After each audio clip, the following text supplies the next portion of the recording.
Okay, magandang araw uli mga kapatid at mga kababayan. Tuloy natin yung ating ginagawang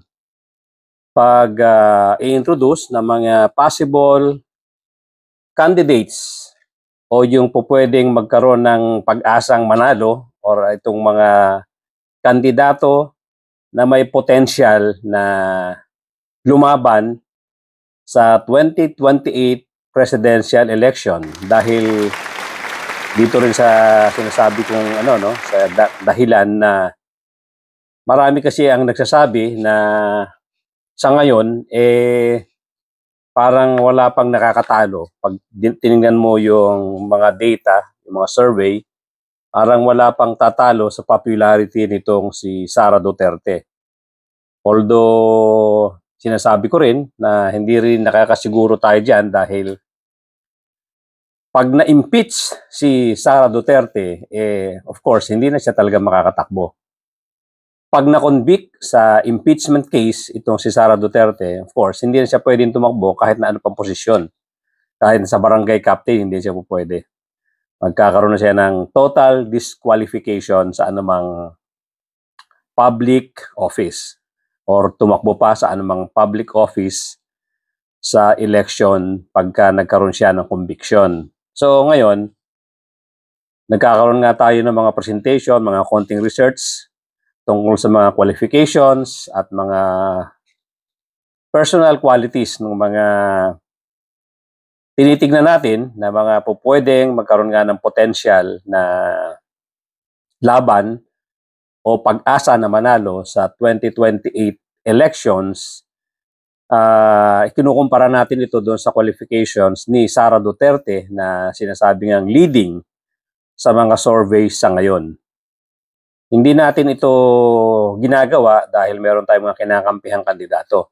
Ginagawa natin ito para lang tingnan natin yung ibang personalities na may qualifications at may kakayahan at meron namang track record tungkol sa political career na pupwede ngang ilaban if in case magkaroon nga ng laban or magkaroon pa ng pagkakataon tumakbo bilang presidente itong si Sara Duterte. So ginagawa natin to for comparison purposes. Ano-ano yung mga qualifications nito mga personalities na sinasabi natin. So this time, dahil natapos na natin yung ating former Vice President Leni Robredo, natapos na rin nating bigyan ng konting background check at saka history ni Senator Raffy Tulfo. Ngayon, tingnan naman natin yung qualifications at qualities nitong si Senator Risa Hontiveros. So, okay. Ito yung ating mga nakita na qualifications at history and track record ni Senator Risa Hontiveros. Si Risa Hontiveros ay pinanganak bilang Ana Teresia Hontiveros. Siyang pinanganak noong February 24, 1966. Isa siyang politician at aktivista. Siya ay kumatawan bilang Akbayan Party List sa mababang kapulungan noong mula 2004 hanggang 2010. At siya ngayon, alam naman natin lahat, ay senador na ng Pilipinas nung manalo siya sa halalan noong 2016. Sa murang edad na 14, itong si Risa Hontiveros ay gumanap bilang isang anak ni Von Trapp sa Repertory Philippines na adaptation ng The Sound of Music. Kasama niya rito sila Lea Salonga, Monique Wilson, at Raymond Lauchenko. So, ano siya? Isa pala siyang stage actress. Pero nung panahon ding yun, nag-umpisa na siyang makibahagi sa mga pagkilos bilang aktivista. So, at early age pa lang pala, ano na siya? Meron na siyang leaning towards yun nga, yung pagiging aktivista. Siya ay sumama yung time na yon ng kampanya laban sa Bataan Nuclear Plant. Siya ay cum laude na graduate. Bilang cum laude sa Bachiller ng Sining sa Agham Panlipunan mula sa pamantasang Ateneo de Manila. Habang nasa Ateneo siya, aktibo na sa lupon ng mga mag-aral kung saan lumahok siya sa advokasya para sa kapayapaan at katarungan sa mga maralitang Pilipino. So aktivista na siya during her student days. Naging mamamahayag din siya or naging media person at nagtrabaho sa dalawang himpilan ng pagtelebisyon. Kasama na rito yung sa IBC 13 at sa GMA.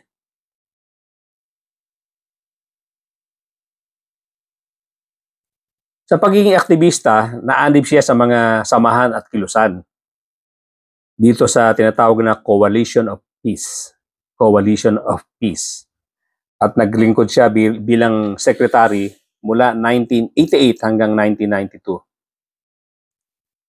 Naging ano rin siya, naging panel member siya ng government panel for peace talks with the National Democratic Front. Isa rin siyang miyembro dun sa Pandayan para sa Sosyalistang Pilipinas, isang organisasyon politikal na demokratiko-sosyalista. At nahalal muli bilang tagapangulo noong Agosto 2001. Bago nga siya pumasok sa politika, isang media person. At nagkaroon nga siya ng mga karangalan bilang Golden Dove Awards, Best Female Broadcaster ng kapisanan ng mga broadcaster ng Pilipinas or yung KBP. Nakakuha rin siya ng nominasyon mula sa Nobel Peace Prize noong 2006 dahil sa kanyang natatanging contribution para sa pagdaloy ng usapang pangkapayapaan sa pagitan ng gobyerno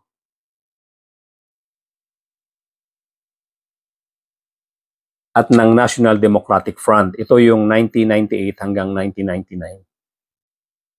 So naka 6 years siya din sa Kamara bilang kongresista. At isa sa mga pangunahing nalathala niya bilang kongresista ay yung Cheaper Medicine Law at Comprehensive Agrarian Reform Program Extension with Reforms or CARPER Law. Nilathala rin niya yung panukalang batas kagaya ng anti-prostitution bill, anti-lesbian, gay, bisexual, anti-prostitution bill, anti-lesbian, gay, bisexual and transgender or LGBT discrimination bill at ang Student Rights and Welfare or STRO bill. Noong 2010, tumakbo na si Ontiveros bilang senador sa ilalim ng partido ni Benigno Aquino III, pero hindi siya nanalo. Sa kasalukuyan, siya na ang tagapangulo ng Akbayan Party List at isa sa mga prominenteng personalidad na kumakampanya sa pagsasabatas ng Reproductive Health Bill dito sa Kongreso.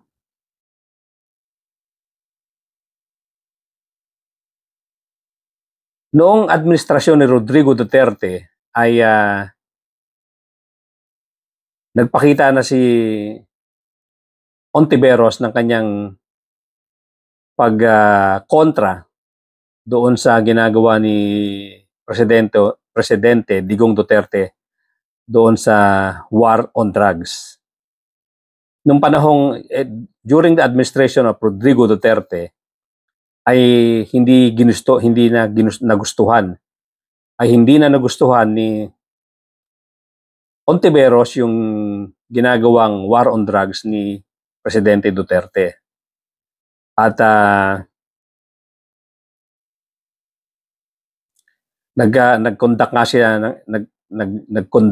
ng investigasyon doon sa Senado para malaman kung ano yung katotohanan sa mga pagpatay na maramihan, at isa na nga dito yung kaso ni Kian de los Santos. At ayon sa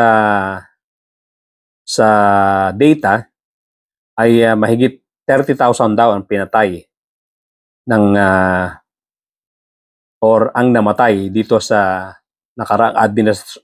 dito sa programa ng nakaraang administrasyon kontra sa droga. At isa rin sa mga pinuna ni Ontiveros ay yung pagiging pro-China policy ni Duterte, kung saan daw ay pinili ni Duterte na palaganapin ang Chinese-owned gambling corporation at pogo sa bansa. At pagkatapos nga nito, hindi na naging maganda ang pagtanggap ni Duterte dito sa mga ginagawang pagpuna ni Ontiveros. At may lumabas nga na mga balita laban kay Ontiveros tungkol sa PhilHealth, na kung saan ay inaakusahan siya na mayroon daw anomalya.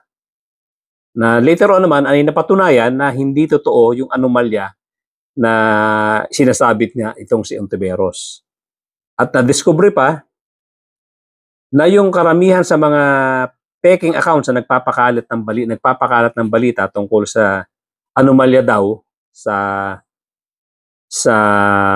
PhilHealth ay nanggagaling pa sa bansang China. So, ibig sabihin, trinabaho din talaga si Ontiveros ng China dahil sa stance nito na anti-China. At of course, alam naman natin na itong si Presidente Duterte ay talagang siya naman mismo ay makikitaan natin pati sa pananalita niya na pagiging pro-China.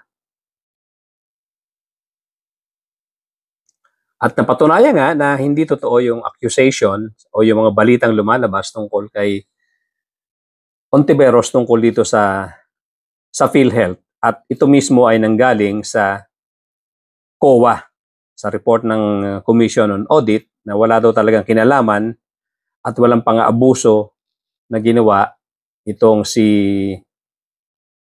Ontiveros nung siya pa ang nakaupong chairman ng PhilHealth.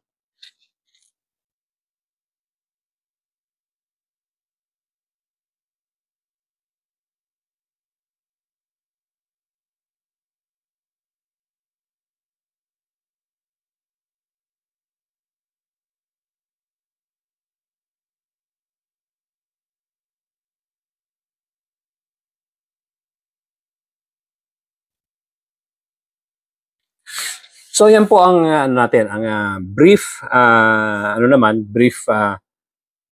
history or ating brief rundown ng qualifications ni Senator Risa Ontiveros. Of course, alam naman natin na si Risa Ontiveros lang ang natatanging senador na nakipagbakbakan sa Senado during the time na iniimbestigahan itong si Digong Duterte tungkol sa war on drugs.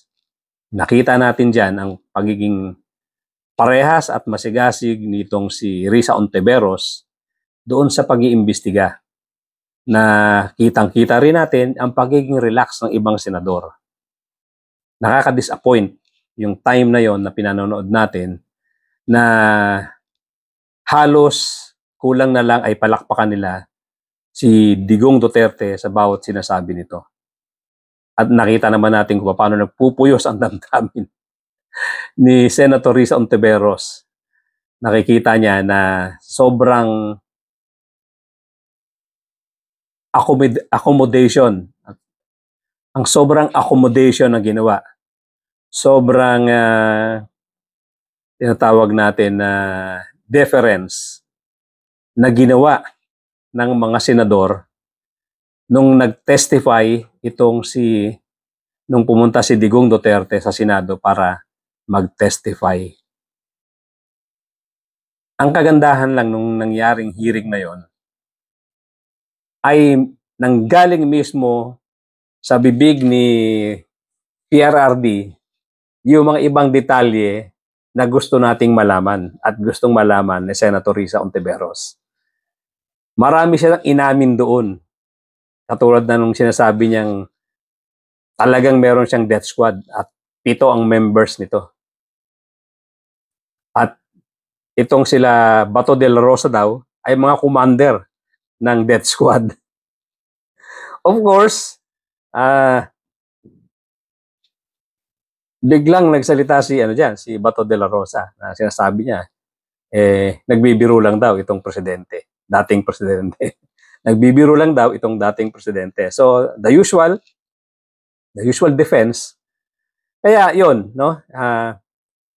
Isa sa hinangaan natin na ginawa nga ni Risa Hontiveros, bukod of course sa kanyang trabahong ginagawa bilang isang senador, sa mga naipasa niyang bills at mga batas na kino-author niya, ay itong pag-imbestiga kay Digong Duterte na nangibabaw yung pagiging aktivista, yung pagiging makabayan, makatotoo, makatotohanan, legal na proseso at pagiging patriot at loyal sa ating bansa at pagiging pro-people at pagkontra niya doon sa ginagawang war on drugs ni Digong Duterte. At nakita nga natin kung paano siya nakipaglaban dito sa halos one-man band nung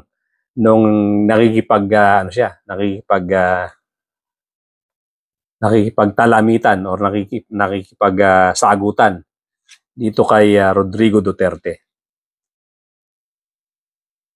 At yun nga, of course, ang kagandahan nga nung ginawang hearing na yan, maraming lumabas na information na gusto nating malaman at nanggaling mismo sa bibig ni former President Digong Duterte na hindi rin naman nagustuhan ng mga police officers na naglingkod sa kanya nung siyang presidente, kagaya nila Bato de la Rosa. Marami siyang sinabi doon na revealing at alam nating totoo na bandang huli ididepensa naman ng mga kapanalig niya. So yan po yung ating munting analysis, munting istorya, ating munting